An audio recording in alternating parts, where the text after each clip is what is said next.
دوستو السلام علیکم، امید ہے آپ سب خیریت سے ہوں گے۔ ایلس ویلس ہماری سب کی جانی پہچانی اور ہماری جو ہیں دل پذیر ہماری شخصیت امریکہ کی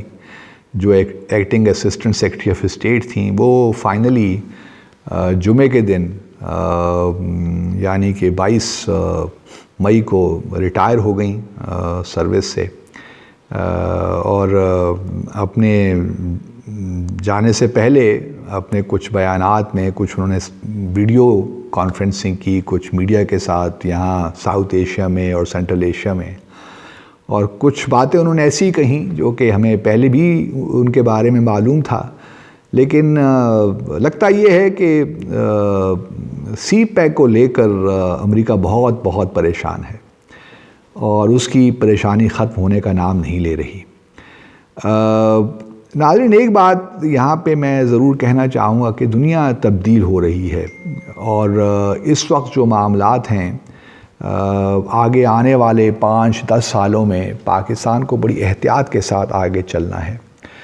ایلس ویلس کا کہنا تو یہ تھا کہ جی جو سی پیک ہے، جو چائنا پاکستان کی اکانومی کو تباہ و برباد کر رہا ہے، انٹرسٹ ریٹ بہت ہائی ہے، اور پاکستان کی جو اکانومی ہے وہ بالکل چین پہ اس کا انحصار ہو جائے گا، تو یہ ٹھیک بات نہیں ہے، اور چائنا کو پاکستان کی اکانومی کو اسٹرینگولیٹ نہیں کرنا چاہیے۔ چلیں، یہ باتیں تو چین اور چونکہ امریکہ کے تعلقات کی نوعیت ہمیں معلوم ہے تو اس میں بہت ایگزیجریشن بھی ہے، لیکن ہمیں بہرحال پھر بھی سی پیک کا جہاں تک تعلق ہے، اس میں ہمارا قومی اتفاق ہے کہ یہ ہمارے لیے بہتر ایک پروجیکٹ ہے، اور یہ گیم چینجر ہو سکتا ہے اگر یہ اس کی جو ساری جہتیں ہیں، ڈائمنشنز ہیں، جس طرح اسپیشل اکنامک زون ہے، گوادر پورٹ ہے، انفراسٹرکچر ہے، انرجی سیکٹر ہے، اگر یہ چاروں ڈائمنشنز میں ایک ساتھ ڈیولپ ہوتا ہے تو پھر تو یہ پاکستان کی اکانومی کے لیے واقعی گیم چینجر ہوگا، اور پھر یہ تبھی گیم چینجر ہوگا خاص طور پہ کہ جب افغانستان میں امن ہوگا، اور پھر یہ جو ہے جو BRI جو ہے belt and road initiative China کا، کیونکہ سی پیک اسی کا حصہ ہے،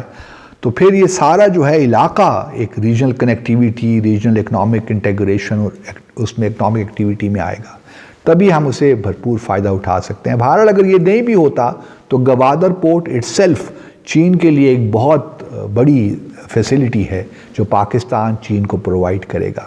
تو سی پیک ہمارے لیے امپورٹنٹ ہے۔ لیکن میں جو بات اس زمرے میں کہنا چاہتا ہوں کہ کیوں امریکہ اتنا پریشان ہے، دیکھیے اگلے آنے والے دنوں میں اس وقت جو جنگ چل رہی ہے وہ یہی ہے کہ دنیا کی لیڈرشپ کس کے پاس آنے والی ہے۔ کچھ لوگوں کا خیال ہے کہ امریکہ جو ہے ایک ڈکلائننگ پاور ہے، کیونکہ جو ملک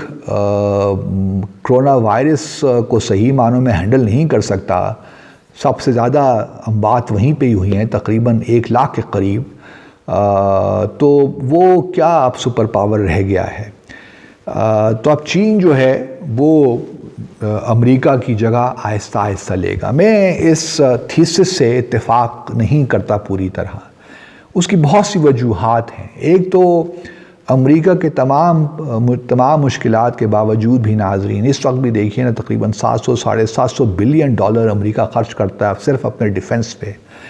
اور جو کہ پوری دنیا کا جو ڈیفنس بجٹ آپ اکٹھا کر لیں تو اس سے زیادہ ہے۔ اس کے علاوہ گو کہ اس کی معاشی اقتصادی معاملات بڑے گھمبیر ہوئے ہیں، لیکن ریسرچ اینڈ ڈیولپمنٹ کا جہاں تک تعلق ہے، جہاں تک دنیا کے بیسٹ برینز ہیں وہ جمع کر لیتے ہیں۔ آپ آئی فون لے لیں یا گوگل لے لیں یا مائکروسافٹ لے لیں، بڑی بڑی جو ملٹی نیشنلز ہیں، خاص طور پہ انفارمیشن ٹیکنالوجی میں، میڈیسن میں، بہت سی ایسی چیزیں ہیں جس میں امریکہ بھی بہت آگے ہے۔ اور پھر دوسری بات یہ بھی یاد رکھیے کہ جو ایک انٹرنیشنل سسٹم ورلڈ وار 2 کے بعد آیا تھا، اس میں UN declaration for human rights بھی ہے، اس میں ایک ڈیموکریٹک نارمز ہیں جو ایوالو ہوئے ہیں پچھلے 70-75 سالوں میں، 80 سالوں میں۔ اب جو چائنا کا سسٹم ہے ناظرین، وہ ڈیموکریٹک سسٹم نہیں ہے، ان کا جو پولیٹیکل اکنامک سسٹم ہے ان کے اندر، وہ دنیا جو اس وقت جہاں پہ کھڑی ہے اس سے مطابقت نہیں رکھتا۔ آپ یہ بھی دیکھ لیے کہ پاکستان کا بھی ایون جو ہمارا سسٹم ہے وہ چائنا کے سسٹم سے مطابقت نہیں رکھتا. جو انٹرنیشنل لاز بنے ہیں پچھلے 80-90 سالوں میں، جو قوانین بنے ہیں، جو ملٹی لیٹرل سسٹم بنایا گیا ہے، وہ چائنا اس میں اس طرح فٹ نہیں ہوتا کہ وہ دنیا کو لیڈ کرے. امریکہ ابھی بھی اس کے باوجود کہ بعض لوگ کہتے ہیں کہ امریکہ از دا ایپی سینٹر آف گلوبل انسٹیبلٹی، لیکن اس کے باوجود بھی امریکہ جو ہے زبان کی حد تک، دعووں کی حد تک، کم از کم UN charter, UN declaration of human rights, خواتین کو امپاورمنٹ، جتنے بھی ہیومن رائٹس کے ایشوز ہیں وہ امریکہ ان کو لیڈ کرتا ہے. اس لیے میں نہیں سمجھتا کہ چائنا گو کہ وہ اکنامکلی رائز کر رہا ہے اور وہ انٹرنیشنل لاز کی جو ہے، انٹرنیشنل جو قوانین ہیں جو سیکنڈ ورلڈ وار کے بعد ایوالو ہوئے ہیں ان کی پاسداری بھی کرتا ہے، لیکن اس کا جو ڈومیسٹک سسٹم ہے that is in conflict with the international multi lateral system جو کہ سیکنڈ ورلڈ وار کے بعد ڈیولپ ہوا ہے. اس وجہ سے چائنا کو بھی بہت مشکلات پیش آئیں گی to lead the world. It can become a super power, جس طرح سوویت یونین ایک سپر پاور بن گیا تھا، اس میں بھی اپنے ایک اتھارٹیرین رول تھا، ٹوٹیلیٹیرین ریجیمز تھیں جس وقت چائنا میں بھی ہیں. لیکن what happen to China, Soviet Union, وہ کلیپس ہو گیا 1990 میں. اس وجہ سے چائنا کا ایک سپر پاور تو بن جانے کا ہے، لیکن دنیا کو لیڈ کرنے کا جو ایک معاملہ ہے وہ بھی چائنا اس اسٹیج تک نہیں پہنچا. اسی لیے جو ہے تھوڑا سا آپ کو ایک ٹینشن نظر آتی ہے کرونا وائرس سے لے کر، اس سے پہلے بھی ساؤتھ چائنا سی کو آپ لے لیجئے،